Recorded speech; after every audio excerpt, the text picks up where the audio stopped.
Selamat datang di Pojok Santai.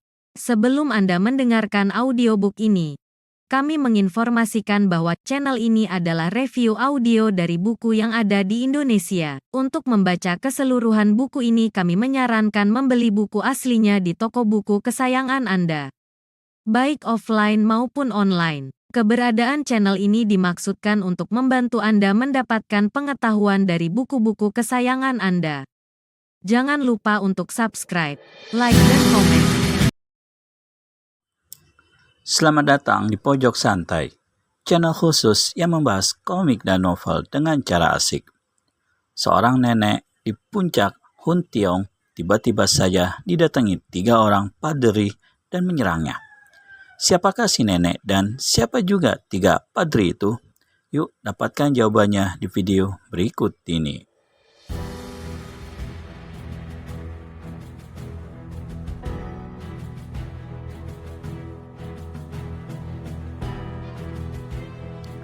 Karenanya, dalam menghadapi 2 lawan tangguh itu, si nenek keluarkan jurus-jurus terhebat dari ilmu silat siluman harimau yang dipelajarinya dari ketua Huntiong Haumo.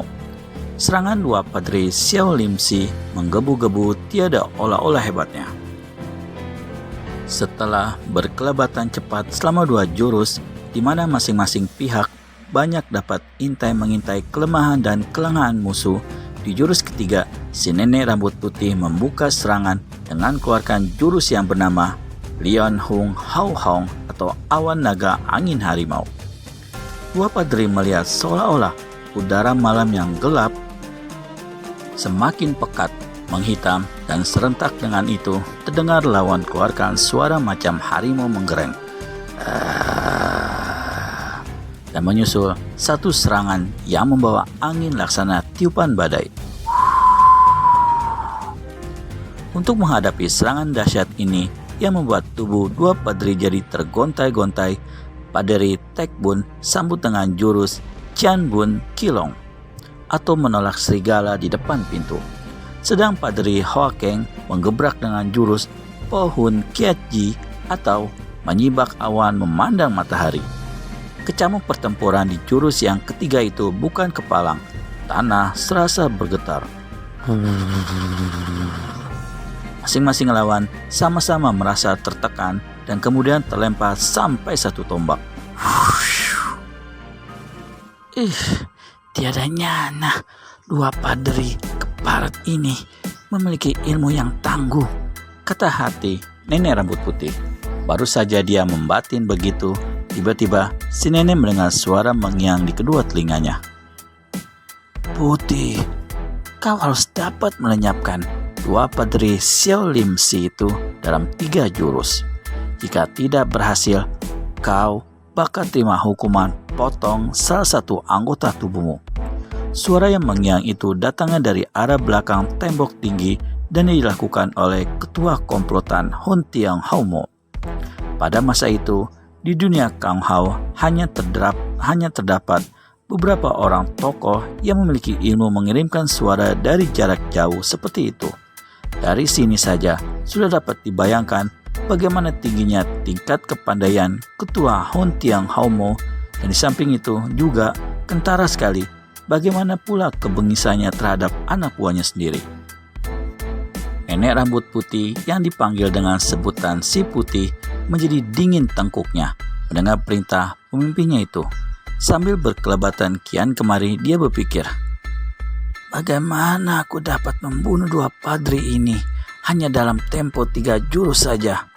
Sulit, keduanya memiliki kepandaian yang tinggi.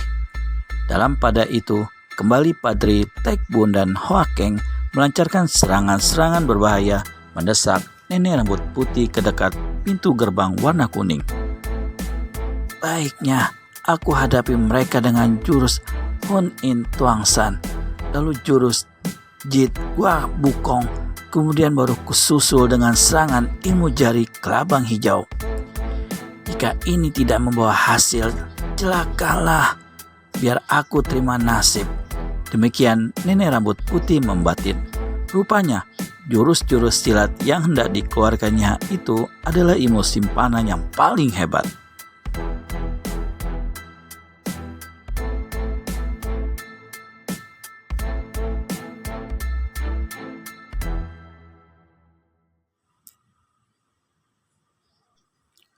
Satu jurus berlalu tanpa si nenek mempunyai kesempatan untuk mulai menyerang, karena dua padri menyerbunya dengan amat hebat. Jurus berikutnya didahului dengan satu bentakan menggeledek. Nenek itu keluarkan jurus Hun In Tuan San atau awan melintang memutus bukit. Kehebatan jurus ini segera terlihat karena bagaimanapun dua padri Xiao Lim Si memburu lawannya, namun di antara mereka tetap saja terdapat jarak tertentu yang memisah, hingga setiap serangan yang dilancarkan tidak pernah sampai. Selagi dua padri itu merasa heran campur penasaran, si nenek keluarkan jurus berikutnya, yaitu Jit Guat Bukong atau matahari dan rembulan tidak bersinar. Padri Teku dan kawannya tiba-tiba merasakan tempat sekelilingnya menjadi amat gelap dan mereka tak dapat melihat di mana musuh mereka berada. Selagi keduanya kebingungan begitu rupa, tahu-tahu 5 larik sinar hijau berkiblat di depan mata.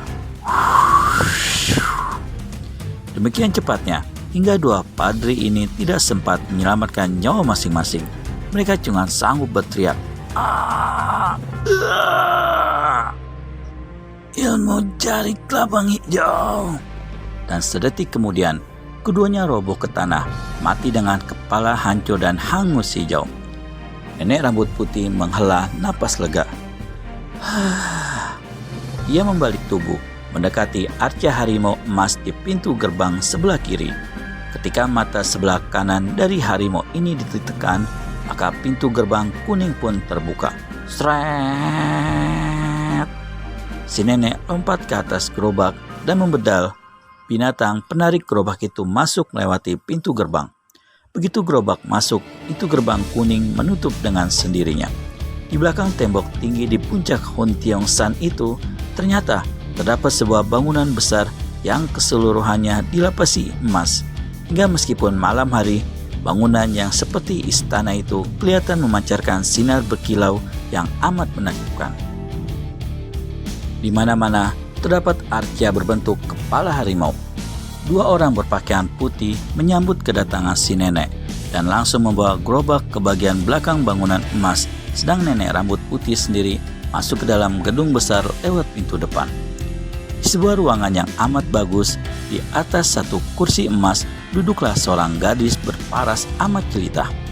Ia mengenakan pakaian sutra warna merah. Seuntai kalung emas kepala harimau tergantung di lehernya.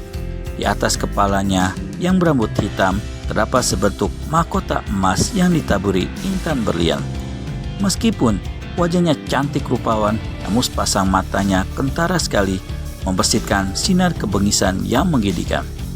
Manusia inilah yang menjadi kepala komplotan Hun Tiong Haumo yang selama beberapa bulan terakhir ini telah menebar anak-anak buahnya di seluruh pelosok untuk menimbulkan kekacauan, melakukan perampokan dan pembunuhan, serta penculikan hingga menggegerkan dunia Kang Ao.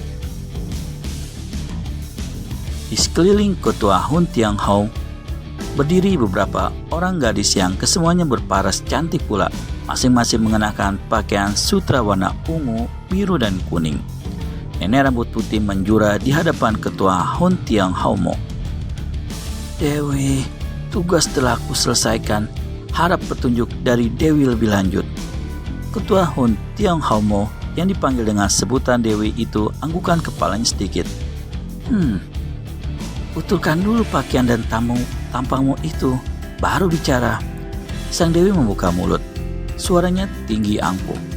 Nenek rambut putih tanggalkan pakaian yang kotor compang-camping, tarik rambut palsunya yang berwarna putih, lalu membuka topeng tipis yang menutupi wajahnya. Ternyata dia adalah seorang gadis berparas cantik sekali, berambut panjang hitam yang digulung dan mengenakan pakaian sutra warna putih. Di lehernya tergantung kalung emas kepala harimau. Di antara pembantu-pembantu utama ketua Hun Tiong Haumo yang kesemuanya adalah darah-darah berparas jelita, maka darah berpakaian putih inilah yang paling cantik dan mendatangkan sedikit rasa iri dalam diri yang lain-lainnya. Setelah memandang wajah gadis itu, seketika Maka bertanyalah Dewi Hun Tiong Haumo. Kuan, apakah dalam perjalanan kau ada bertemu dengan Tio Kipi? Tidak satu pun di antara mereka kutemui, Dewi, jawab si putih Kuan. Baru saja dia menjawab demikian, tiba-tiba dari luar terdengar seseorang berseru, Dewi, aku Tio Kipi datang menghadap. Sesaat kemudian masuklah Tio Kipi alias Tiang Liang Plan. Dia menjura di hadapan ketua Hun Tiang Haumo yang duduk di kursinya dan memandang tajam pada tangan kanan Tio Kipi yang kini kelihatan buntung. Dewi, kata Tio Kipi kemudian sambil berlutut jatuhkan diri. Mohon maafmu karena aku tidak berhasil menyelamatkan gerobak itu. Bahkan 4 golok kematian yang kusewa untuk membantu mengawal 3 di antaranya telah menemui ajal. Sejak semula aku sudah tahu kalau kau tidak mampu mengamankan dan menjalankan tugas. Masih untung aku berlaku cerdik menyuruh si hitam Ling Ling untuk membawa gerobak asli yang berisi emas rampokan milik Kaisar Boan. Kalau kuserahkan tanggung jawab padamu, pasti ludaslah semua emas itu. Jadi Dewi sudah mengetahui semua? Tanya Tio Kipi dengan suara gemetar dan muka seputih kain kafan. Ketua Hun Tiang Haumo menyeringai. Matanya kelihatan berapi-api. Apa gerangan yang akan dialami Tio Kipi selanjutnya? Temukan jawabannya di video selanjutnya hanya di channel Pojok Santai. Segera subscribe dan tekan tombol lonceng untuk mendapat notifikasi video terbaru dari kami. Oh iya, bagi para kisanak yang ingin membaca novel Wiro Sableng atau novel silat lainnya, bisa mengunjungi Negeri Para Pendekar Blogspot. Terima kasih dan sampai bertemu kembali.